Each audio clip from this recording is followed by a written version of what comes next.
ఆరోగ్యం అంటే natural food, nature మంత్ర. ఇప్పుడే మీ ఇంటికి తెచ్చుకోండి. మీరు ప్రొడ్యూసర్గా మొదలుపెట్టినప్పుడు మీ జర్నీని ఇలాంటి సినిమాలే తీస్తానని అనుకున్న రోజులు ఉన్నాయా, లేక మీరు అలా నాన్నగారి ప్రవేశం ఉంది కాబట్టి అలా కంటిన్యూ అవుతూ వచ్చేసారా? లేదు, నేను నాన్నగారితో పాటు అసలు ఎప్పుడు ప్రయాణం చేయాలి. ఆయనకి మనకు అంటే దూరమని కాదు, నేను ఉద్యోగం చేసుకుంటామండి ఇరిగేషన్ డిపార్ట్మెంట్లో. అవును, సివిల్ ఇంజనీర్గా. సో బట్ నాకు సినిమాలంటే పిచ్చి. సినిమాలు చూడటం పిచ్చి, తీయటం పిచ్చి కాదు. సినిమాలు చూడటం బాగా పిచ్చి. రెండు మూడు సినిమాలు చూసాను రోజు. సో ఈ కొంచెం డిఫరెంట్ కథలు, వీళ్ళందరూ రాఘవేంద్రరావు గారు, దాసనారాయణ గారు, వీళ్ళందరూ కూడా కథలు నన్ను అడుగుతుంటారు. అంటే అన్ని లాంగ్వేజెస్ సినిమాలు చూసేవాడిని నేను. సో వాళ్ళు ఎప్పుడు సరదా కూర్చోబెట్టిన ఆ సినిమా కథ ఏంటి, ఈ సినిమా కథ ఏంటి, ఈ టైప్లో ఉండేది. మా నాన్నగారు కూడా అట్లాగే అడుగుతాను. అట్లా ఒక మలయాళం కథ నాకు నచ్చి నేను కేసీరావు గారికి చెప్పాను, బాగుంటుంది సార్ తీసుకోండి. ఆయన అప్పుడే ప్రొడక్షన్లోకి వచ్చారు, డిస్ట్రిబ్యూటర్ ఆయన తారక రామ ఫిల్మ్స్. నేను చేయటం కాదు, నువ్వే చెయ్యి అన్నారు. అట్లా యాక్సిడెంటల్గా ప్రొడ్యూసర్ని అయిపోయావు.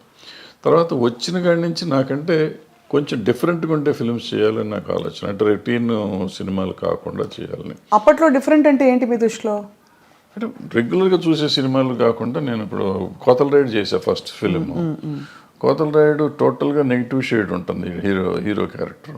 ఫైనల్ క్లైమాక్స్ వచ్చేటప్పటికి చేంజ్ ఓవర్ ఉంటుంది. అంటే మనుషులు మనస్తత్వాల మీద ఎక్కువ ఆధారపడి ఉంటుంది. అంటే కథగా కొత్త కథ ఏం కాదు, కానీ మనస్తత్వం, పిల్లడి మనస్తత్వం. దాంట్లో ఒక డైలాగ్ ఉంటుంది, ఆ అమ్మాయిని అతను వాడుకునేసి చెల్లి అంటాడు. ఫాదర్ పిలిపిస్తాడు, ఫాదర్ దగ్గరికి ఆ అమ్మాయి వస్తుంది, నన్ను మోసం చేశాడు మీ అబ్బాయి అని.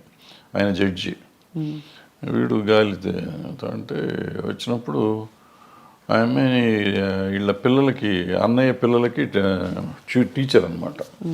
మొత్తాన్ని ట్రాప్ చేశాడు, అయిపోయింది, ఇట్లా అయింది, అన్యాయం చేశాడు మీ అబ్బాయి అని అడిగితే, చిచ్చిచ్చి నాకు అట్లా ఎట్లా ఉంటుంది, ఆ అమ్మాయిని చూస్తే నాకు చెల్లెలు ఫీలింగ్ అంటాడు. అంటే అప్పుడు ఆ అమ్మాయి ఒక డైలాగ్ చెప్తుంది, నువ్వు ఆ 2 అక్షరాలు అంత పవిత్రమైన చెల్లి అనే పదం అన్న దానికంటే లంజ అంటే నేను చాలా హ్యాపీగా ఫీల్ అయ్యేదాన్ని. చాలా పవర్ఫుల్ స్టేట్మెంట్ అది బాబోయ్ అని ఆ అమ్మాయి చెప్తుంది. చెప్తే ఫాదర్ అక్కడ మాట్లాడు అని వెళ్ళిపోతుంది. ఆమె వెళ్ళిపోతే అప్పుడు ఫాదర్ అతన్ని కొట్టి, ఇలాంటి దరిద్రుడు నా కడుపును పుట్టిన, నేను సిగ్గుపడతాను, ఈ గైడ్ ఆఫ్ మై హౌస్ అని పంపించేస్తాడు. అలాంటి వాడు తండ్రికి కష్టం వచ్చినప్పుడు తండ్రిని కోసం మొత్తం కేసు వేసుకుని ఊరి శిక్షకి వెళ్ళిపోతానికి ప్రిపేర్ అయిపోతాడు. Quiet contrast character. అంటే మనుషులు మనస్తత్వాలు ఎట్లా ఉంటాయి అనేది ఉంటుంది. అట్లాగే మొగుడు కావాలికి వచ్చేటప్పటికి టేమింగ్ ఆఫ్ ద షూని ఒక రకంగా తీశారు. అప్పుడు మంచిలి అని హిందీ సినిమా వచ్చింది, అదో డిఫరెంట్గా ఉంటుంది. హౌ టు టేమ్ రిచ్, చెడిపోయిన అమ్మాయి, ఇలాంటి గాలిగా తిరిగే అమ్మాయి, చెడిపోయిన అమ్మాయి కాదు, రెస్పాన్సిబిలిటీస్ తెలియని అమ్మాయి, సమాజం అంటే రెస్పాన్సిబిలిటీ లేని అమ్మాయి. అటువంటి అమ్మాయిని దారిలోకి తెస్తాడు. అట్లా ఒక్కొక్క సినిమాకి ఒక్కొక్క ఆలోచన ఉండేది. మరో కురుక్షేత్రం తీసాం. అప్పట్లో ఈ కమ్యూనిస్ట్ పార్టీలు వాళ్ళంతా విడిపోతున్నారు, 36 పార్టీలు అని కలవాలి అని చెప్పి ఒక సినిమా తీసాం. అది అప్పటికి జనానికి ఎందుకు చెప్పాలి, తప్పు నాది, చూడండి అన్నారు జనం. అంతే. కానీ మీరంటే ప్రొడ్యూసర్గా మీరు అన్ని క్రాఫ్ట్స్లో ఇన్వాల్వ్ అయ్యేవారా? ఎందుకంటే ఆ రోజుల్లో ప్రొడ్యూసర్ అంటే డైరెక్షన్ అన్నిట్లో ఇన్వాల్వ్ అంటే ఎక్కడ షూటింగ్ లొకేషన్స్, కాస్ట్యూమ్స్ ఏంటి, ప్రతిదీ నేను చేసుకున్నాను. ఎక్సెప్ట్ డైరెక్షన్లో సెట్లోకి వెళ్ళేవాడిని కాదు.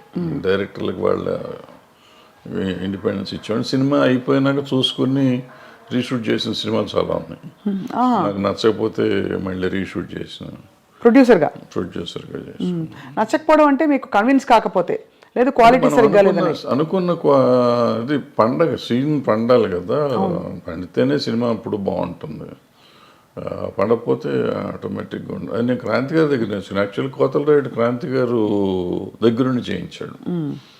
మేము ఇక్కడే చేసాం, మన ముషిరాబాద్ జైల్లో తీసాం సీన్ మొత్తం. అందరిని పెట్టి తీసినాక అంతా చూస్తుంటే అక్కడ చాలా ఇంపార్టెంట్ సీన్. అతను జైల్లో ఉంటాడు, వీళ్ళందరూ వెళ్ళి నువ్వు చేయలేదని, నువ్వు మర్డర్ చేయలేదు, అతను మర్డర్ నేనే చేశాను, తండ్రిని కాపాడతానికి. తండ్రి జడ్జి, వీడు ఎట్ట గాలి, నా మీద నేను జైలుకి వెళ్ళినా చచ్చిపోయినా ఎవరు పట్టించుకోరు, బట్ నాన్న సమాజానికి కావాలి కాబట్టి నాన్న ఉండాలి, నేను చచ్చిపోతాను అంటాడు.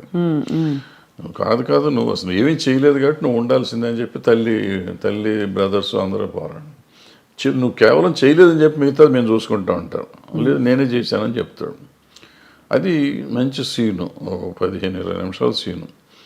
ఆ సీను పండల ఇక్కడ తీసాం జైల్లో కాదు కానీ, అప్పుడు అది మళ్ళీ తీసి ఇక్కడ సెట్ వేసి మెడ్రాస్లో సెట్ వేసి వీళ్ళందరినీ ఇక్కడ తీసుకుని రావాలంటే కష్టం అని చెప్పి సెట్ వేసి రీషూట్ చేసాం మళ్ళీ సీన్ అంతా. అట్లా మొగుడు కావాలో ఏదో నాకు నచ్చలేదంటే బ్రదర్స్ ఇద్దరు రిలేషన్షిప్ తెలియట్లా సినిమా అయిపోయేసరికి. సినిమా బాగానే ఉంది కానీ రిలేషన్షిప్ అసలు వాళ్ళిద్దరు అన్నదమ్ములు అనేది ఎక్కడ ఎస్టాబ్లిష్ చేయలేం. సో అది అప్పుడు మొత్తం కాపీ వచ్చినాక షూట్ చేసి దాన్ని యాడ్ చేసాం అన్నమాట. అట్లా మా ఇద్దరికి రెడీలు దగ్గర 5,000 to 6,000 feet రీషూట్ చేశాను. నాకు నచ్చల తీసిన సినిమా. అయితే మీరు మొదటి నుంచి మీకు డైరెక్టర్ దృష్టి ఉంది. నేనేం చేయాలి, డైరెక్ట్ హార్డ్లే చేసుకునేవారు. కానీ మీకు నచ్చలేదని ఇది ఉండాలి ఇట్లా ఉండాలి అనుకుంటాం కదా, అనుకున్న విధంగా రాకపోతే అట్లా చేసుకున్నాం. కాస్టింగ్లో సార్ మీరు చాలా మందికి డైరెక్టర్గా అవకాశం ఇచ్చి ప్రవేశపెట్టారు. ఏంటి what would you look for ఒక హీరోయిన్ని తీసుకోవాలంటే ఆ రోజుల్లో? అంటే ఆ రోజుల్లో స్టాండర్డ్స్ ఎలా ఉండేవని? స్టాండర్డ్స్ ఏం లేవమ్మా, బట్ మన కంటికి నచ్చింది అంతే. అది మొగుడు నాకు అప్పట్లో ఈ ఆడపిల్లలని సరిగ్గా చూసేవాడిని. ఇట్లా వచ్చి అమ్మాయి వచ్చిందంటే కూర్చుని బాగుంది, ఫోటోలు తీసుకుని చూసి బాగుంది పంపించేసి ఓకే అని. వైజాగ్ వెళ్ళాం మొగుడు మన్మథ సామ్రాజ్యం సినిమాకి వెళ్ళి, అమ్మాయిని ఫస్ట్ షాట్ పెళ్ళి సీన్ అనమాట. పెళ్లి కూతురుని చేశారు, పెళ్లి మండపం వేసి ఉంది. అమ్మాయి వచ్చింది, కెమెరామ్యాన్ పెద్ద గావు కేకేసాడు. ఏంట్రా అంటే అమ్మాయికి మెలకన్ను. ఏం చేయాలి అప్పుడు వైజాగ్ ఆర్టిస్టులు దొరకరు, అక్కడ మారుస్తానికి లేదు, రాత్రి ఫస్ట్ డే షూటింగ్ అది పైగా. సరే అందులో అమ్మాయిని కొత్త అమ్మాయిని తీసుకున్నాం. అమ్మాయిని ఎవరు సార్? లతాశ్రీయా? అమ్మాయిని డిసప్పాయింట్ చేసిన తర్వాత అమ్మాయి ఆపరేట్ చేయించింది. తర్వాత అప్పుడేం చేశానంటే అప్పుడు అనుకోకుండా ఎందుకో నేను బాంబేలో కొన్నాను కాస్ట్యూమ్స్, నేనే వెళ్ళి కొనుక్కొచ్చా కాస్ట్యూమ్స్. ఆ కళ్ళజోళ్ళు తెచ్చా అక్కడి నుంచి. ఆ సీన్ ఒకదానికి ఆమె మిగతా అంతా గాగుల్స్ ఉంటాయి, పెద్ద గాగుల్స్ డజన్ తెచ్చాను, అవన్నీ ఆ సినిమాలో వాడేసాను. సో ఇక కళ్ళు కనపడు సరిపోయి తర్వాత ఆమె ఆపరేట్ చేయించుకున్నాను. సో అట్లా వెళ్తూ ఉందన్నమాట. ఒకటి చేసుకుంటూ వచ్చేవాడు. అప్పుడు చిరంజీవి గారితో మీరు వర్క్ చేశారు. ఆ తర్వాత ఎక్కువ ఆయనతో మళ్ళీ అలాంటి జర్నీ మీకు కుదరలేదా? లేక అలాంటి కథలు పడలేదా మీకు? ఎవరైనా ఒక టాప్ స్టార్తో వర్క్ చేద్దాం కృష్ణ గారితో చేసాం, తర్వాత కృష్ణ గారితో చేసాను తప్ప పెద్దవాడి తర్వాత చేయలేను. అంటే నేను చేసిన వాళ్ళంతా అప్కమింగ్ ఆర్టిస్టులే చేసాం. చిరంజీవి కానీ, భానుచంద్ర కానీ, సుమన్ కానీ, శ్రీకాంత్ కానీ, చక్రవర్తి కానీ, అందరూ అప్కమింగ్. కృష్ణ గారు ఒక్కళ్ళే అప్పటికే ఎస్టాబ్లిష్డ్. ఆయన దగ్గర 300 సినిమాలు, 293వ సినిమా నేను చేసాను. సో ఆయన ఒక్కడితో నేను చేసిన, మిగిలిన మీకు ఎక్కువ సక్సెస్ ప్రొడ్యూసర్గా వచ్చిందా సార్, డైరెక్టర్గా వచ్చిందంటారా మీ దృష్టిలో? బికాస్ ప్రొడ్యూసర్గా మీరు మంచి సూపర్ హిట్లు కొట్టారు. అంటే నాకు పెద్దగా రెండిట్లోనూ రాలేదు నిజం చెప్పాలంటే. ప్రొడ్యూసర్గా మొదటి 2 సినిమాలు హిట్లు ఇచ్చాను, బాగా హిట్ ఇచ్చారు. కోతల రేడు, మొగుడు. డబ్బులు బాగా వచ్చాయి సార్? అప్పట్లో ఏమొచ్చి ఏం లేదు. సిల్వర్ జూబ్లీ ఆడితే నాకు గుంటూరులో సిల్వర్ జూబ్లీ ఆడితే 1,25,000 1,10,000 వచ్చింది షేర్ అంతే. అంటే ఇప్పటి లెక్కలో చూసుకుంటే మాక్సిమం 10 కోట్లు ఉంటుందా? ఇప్పుడే ఉండదు మరి. అంటే బడ్జెట్ కూడా అంతే పెరుగుతుంది కదా మరి. 10 లక్షల సినిమా అది. సినిమా అంతా 10 లక్షలే? 10 లక్షలేగా అప్పుడు. 1978 79 80 80లో మీకు 10 లక్షల బడ్జెట్తో మీరు సినిమా తీశారు. ఇప్పుడు ఒక 2 సీన్ల ఆర్టిస్ట్ని పిలవాలంటే 10 లక్షల కాల్ షీట్, అంతే కదా సార్? అలా మారిపోయాయి స్టాండర్డ్స్, ప్రొడక్షన్ బడ్జెట్స్ మారిపోయింది. అంటే రూపీ వాల్యూ కూడా పడిపోయింది కదా, రూపీ వాల్యూ లేదు.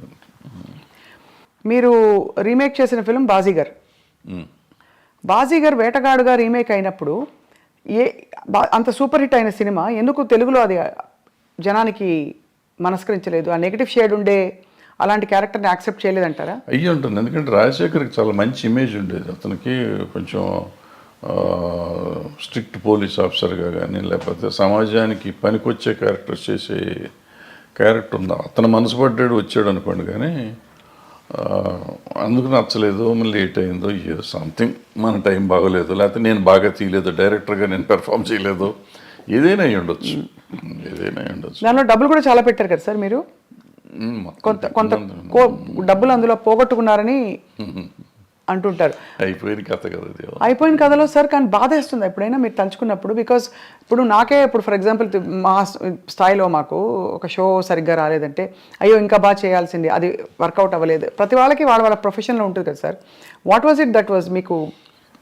అంటే ఇట్ వాస్ వెరీ డిప్రెసింగ్. ఎందుకంటే what ever I last complete. నా కెరియర్ మొత్తం పోయింది, మొత్తం కెరియరే టర్న్ అయిపోయింది. అప్పటి వరకు మోస్ట్ సక్సెస్ఫుల్గా ఇండస్ట్రీలో ఉన్నవాడిని టోటల్గా ఆ రోజు నుంచి ఈ రోజు వరకు I could not cope up నిజంగా చెప్పాలంటే. అదర్వైజ్ నేను ఏదో వేరే ఈ ఫెడరేషన్లు, జనము, సినిమా ఇండస్ట్రీ వాటి వరకు పర్వాలేదు, కానీ as a producer or director I could not revive myself. తర్వాత పచ్చని సంసారం ఇవన్నీ వచ్చినాయి పర్లేదు, కానీ బట్ ఏదైనా కానీ ఆ రివైవల్ లేదు. దాంతో డెఫినెట్గా అదే it was one of those things. So తలుచుకుంటే మీకు అదే, నేను ఎందుకున్నాను ఇండస్ట్రీలో అంటే మీకు ఒక వర్కౌట్ కాకపోయినా మీరు కొనసాగించడానికి కారణం లవ్ ఫర్ ద క్రాఫ్ట్ అని అనుకోవాలా? ఐ డోంట్ సే దట్ అంత అన్ని అబద్ధం అని, కానీ but people's love rather more than my love for the craft. Majority of the people love me ఇండస్ట్రీలో సార్, బయట సినిమా ఇండస్ట్రీలో for so many other reasons. వదిలేసేద్దాం ఇది సినిమా గినిమా అనేది కానీ so many other reasons. They feel as if ఏదో నేను మా అన్నయ్య ఉన్నాడు అనే ఫీలింగ్ వాళ్ళు ఉంటారు. వాళ్ళు అట్లాగే చూసుకుంటారు నన్ను. సో వాళ్ళని వదిలిపెట్టి వెళ్ళే పరిస్థితి కనపడలేదు ఇప్పుడు ఈరోజు కూడా. సార్ మీరు అంటే మీకు చాలా కమ్యూనిస్ట్ నేపథ్యం ఉండడం అవన్నీ తెలుసు, కానీ ఎక్కడా కూడా మీకు ఆ నేపథ్యం మామూలు విప్లవం అని సినిమాలో కనిపించదు. మీ సినిమా కమర్షియల్ ఫార్ములా, కథలు, అవసరమైతే దేవుడి ఫోటోలు, అలాంటివన్నీ అన్నీ ఉన్నాయి. ఇప్పుడు నారాయణమూర్తి గారు చూస్తే ఆయన ఎర్రజెండా సినిమాలన్నీ, అలా భరద్వాజ్ గారి సినిమాలు అంటే అన్ని రకాల సాంఘిక సామాజిక కథలు ఉంటాయి అది. సో మీ జర్నీ కంటిన్యూయేషన్లో మీకు చాలా మంచి పేరు తెచ్చిన సినిమా స్వర్ణక్, ఆఫ్ కోర్స్, పోతే పోని, ఇవన్నీ. అంతకుముందు అలజడి ఆల్సో, అవును, 2000 సంవత్సరం సార్ అది 99-2000లో వచ్చి అలజడి. So what was your most beautiful memory? పచ్చని సంసారం ఒకటి ఉంది కదా. పచ్చని సంసారం తర్వాత పచ్చని కాపురం కదా. పచ్చని సంసారం తర్వాత రౌడీ అనేది కృష్ణ గారితో. పచ్చని కాపురం తీయలేదు సార్ మీరు? చేయలేదు. పచ్చని సంసారం, అవును, కృష్ణ గారితో రౌడీ పెద్ద హిట్, అది చాలా పెద్ద హిట్. తర్వాత రౌడీ అనేది కూడా బాగా ఆడింది. కృష్ణ గారితో ఎలా ఉండేది సార్ మీ అనుబంధం? బికాజ్ బాగా క్లోజ్, సూపర్ స్టార్ కృష్ణ గారు. బాగుంటుంది. ఈ రోజుకి ఇంక ఇవాళ కూడా వాళ్ళ ఆఫీస్లోనే కూర్చున్నాం కదా. ఫ్యామిలీతో చాలా బాగుంది. మీ పాత్రల్ని పండించిన ఆల్ టైమ్ బెస్ట్ స్టార్ ఎవరు సార్? బెస్ట్ హీరో కానీ యాక్టర్ కానీ? రఘు గారు మొదలుకొని చిరంజీవి గారు. నాకు చిరంజీవి గారు కొత్తలో ఆయన అప్పుడు కొత్తగా వచ్చిన ఆర్టిస్ట్, ఆల్మోస్ట్ హీరోగా ఫస్ట్ పిక్చర్ అది. సో ఆయన అద్భుతంగా చేసాడు దాంట్లో. మొగుడు గవాల్లో ఆ క్యారెక్టర్ కొంచెం డిఫరెంట్ క్యారెక్టర్, అద్భుతంగా చేశాడు అది కూడా. సరే కృష్ణ గారు సరే, భానుచందర్ అలజడిలో అద్భుతంగా చేశాడు. నరేష్ అందులో క్యారెక్టర్ ఒకటి ఉంటాను, ఫ్యాంటాస్టిక్ చేశాడు అతను. దీంట్లోకి వచ్చేటప్పటికి పచ్చని సంవత్సరంలోకి వచ్చి నిరోష క్యారెక్టర్ ఒకటి అద్భుతంగా ఉంటుంది, ఆ అమ్మాయి నిలబెట్టేసిన సినిమా. అట్లా ఏ సినిమాకి ఆ సినిమా. పోతే పోనీకి వచ్చేటప్పటికి ఆ అమ్మాయి సింధుతులని చాలా బాగా. సింధుతులని, శివబాలాజీ. రోజా, స్వర్ణక్లో రోజా. ఏ సినిమాకి ఆ సినిమా బాగానే చేశారు. స్వర్ణముఖి ఆడలేదు కానీ పాపం సంగవి కూడా చాలా బాగా చేసింది ఆ సినిమాలో. Who was the most beautiful sir? మీరు ఫోటోలు ముందు చూసేవారు కదా, తర్వాత ఇంకా తప్పనిసరిగా మీరు డైరెక్ట్గా చూడవలసి ఉంది కదా, అప్పుడు కొంచెం కంఫర్టబుల్ అయ్యారా మీరు? 5-6 సినిమాల తర్వాత కంఫర్టబుల్. కష్టం. Is it the way your brought up? మీరు మీ పెంపకమా మీ స్వతహాగా మీ ఏదో అయ్యి ఉంటుంది, పెంపకమే అది. సో ఈ క్రమంలో సార్ మీరేమో అంత సిగ్గు బిడియం ఒక వాతావరణం నుంచి వచ్చారు. ఇండస్ట్రీ అనగానే ఒక చాలా ఫ్రీ స్పిరిటెడ్నెస్ ఇవన్నీ కనిపిస్తూ ఉంటాయి. సో మీరు మిమ్మల్ని అలాగే అట్టే పెట్టుకున్నారా, లేక పరిస్థితులతో భరద్వాజ్ గారు కూడా కొంచెం అడాప్ట్ అయ్యారా? లేదు, చాలా తక్కువ, ప్రాబ్లీ 25% అడాప్ట్ అయ్యి ఉంటాను, నాట్ 75%, 25%. టు సమ్ ఎక్స్టెంట్ కొన్ని అడాప్ట్ అవ్వకపోతే సర్వైవ్ అవ్వలేం కదా. అవునవునవును. Like what sir for example? అంటే కొంచెం సోషల్గా ఉండడం, సోషలైజింగ్. సోషల్గా ఉంటుంది అంతవరకు. అది కూడా నేను పార్టీ బర్డ్ని కాదు, నేను బయటికి వెళ్ళను. ఎక్కడికి వెళ్ళరా సార్? ఫంక్షన్స్ అయ్యేవా ఆ రోజుల్లో? సినిమా ఫంక్షన్స్ ఎక్కువ? ఫంక్షన్స్ అంటే మాకు అప్పుడు ఆడియో ఫంక్షన్స్ అటువంటి, లేకపోతే సినిమా ఓపెనింగ్లు అట్లా ఉండే, అంతే తప్ప వేరే ఉండే. ఈవినింగ్ పార్టీస్ అయితే లేదు ఎప్పుడు? నెవర్. సార్ ఇప్పుడు చాలామంది సినిమా ఇండస్ట్రీ నుంచి సీనియర్స్ అయిపోయిన వాళ్ళందరూ, లేదు ఇంకా సినిమాలు అయిపోయిన డైరెక్టర్లు బయట వచ్చి భాష్యం చెప్తున్నారు.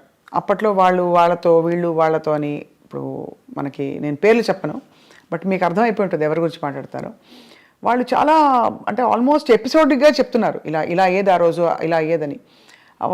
వ్యక్తిగత జీవితాల గురించి కూడా కామెంట్ చేస్తున్నారు. అంటే ప్రతి మనిషికి వ్యక్తిగతం ఉంటుందమ్మా. ఇప్పుడు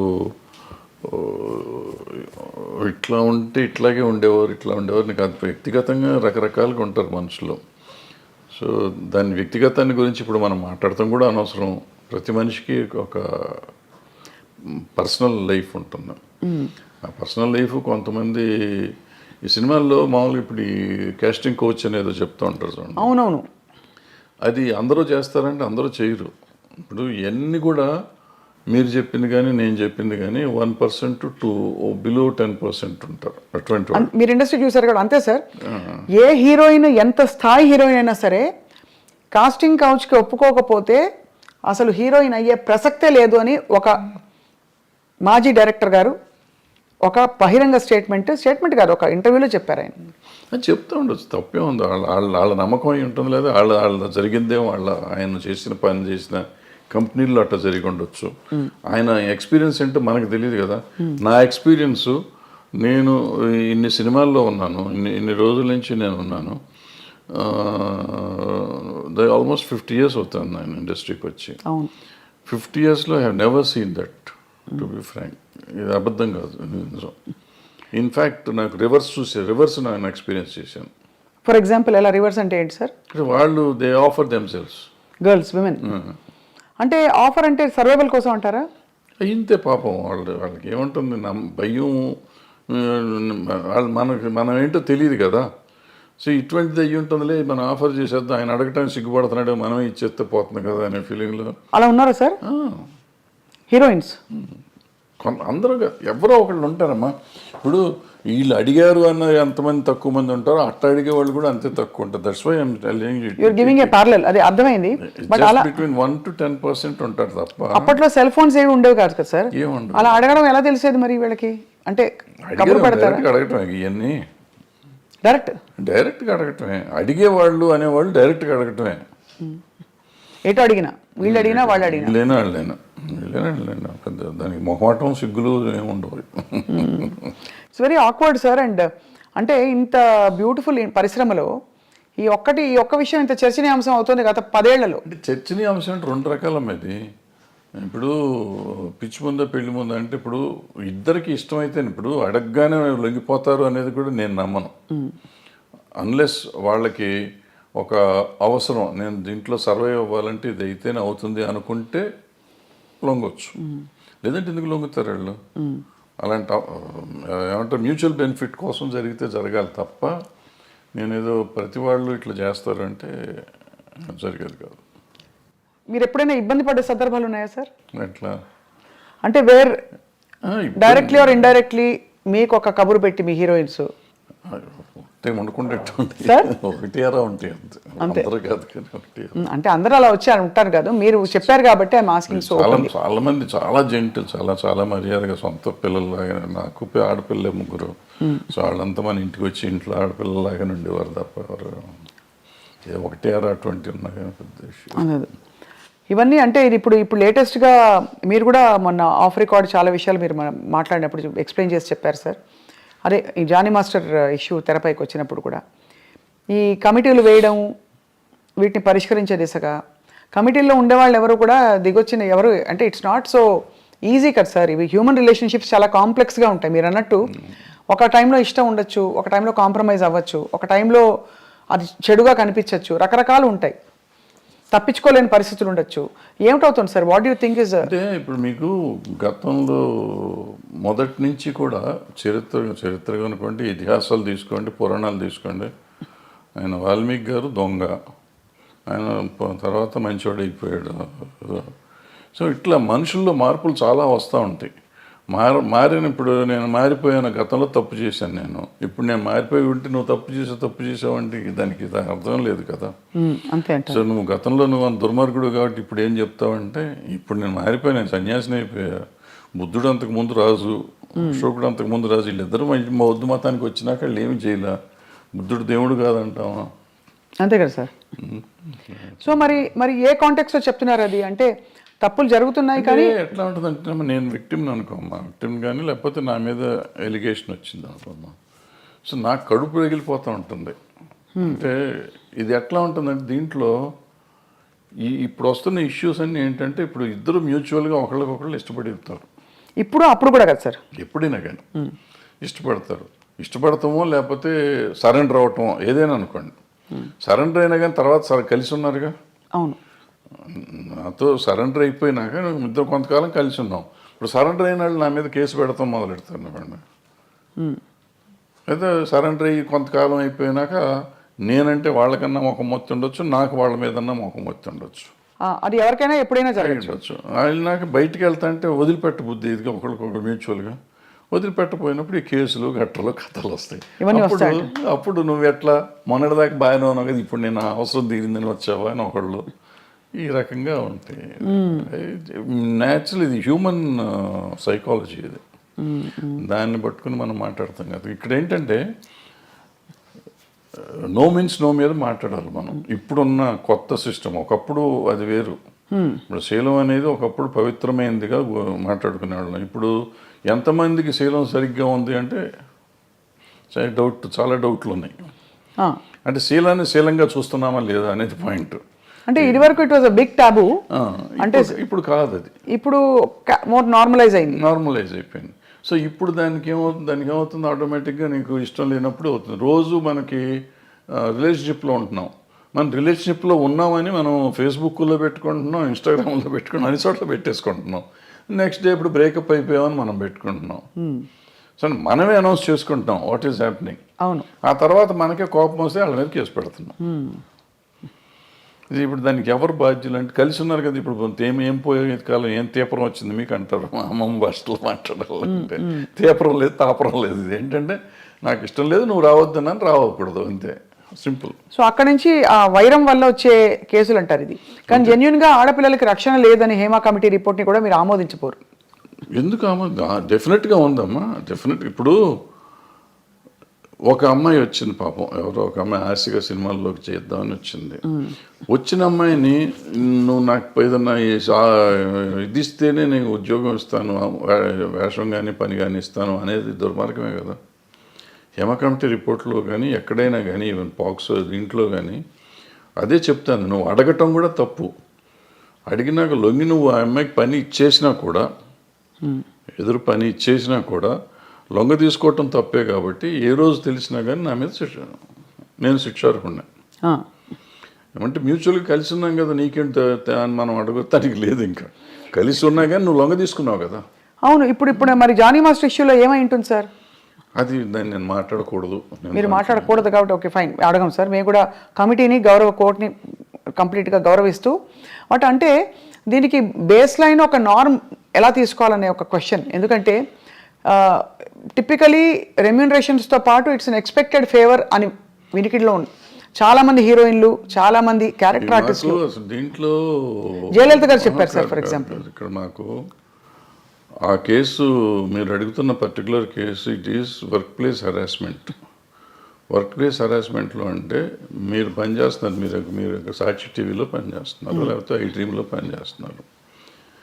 మీకు నాకు ఏదో వైరం ఉందో, లేకపోతే మన ఇద్దరికి సమ్ స్కోర్ సెటిల్ చేసుకోవాలి. నేను సడన్గా మీరు వెళ్ళి యాంకరింగ్ చేస్తా ఉంటే, ఇట్లా జరుగుతుంటే మధ్యలో వచ్చేసి ఆపేసే స్వప్న బయటికి డామ్ డూమ్ అంటే that is workplace harassment.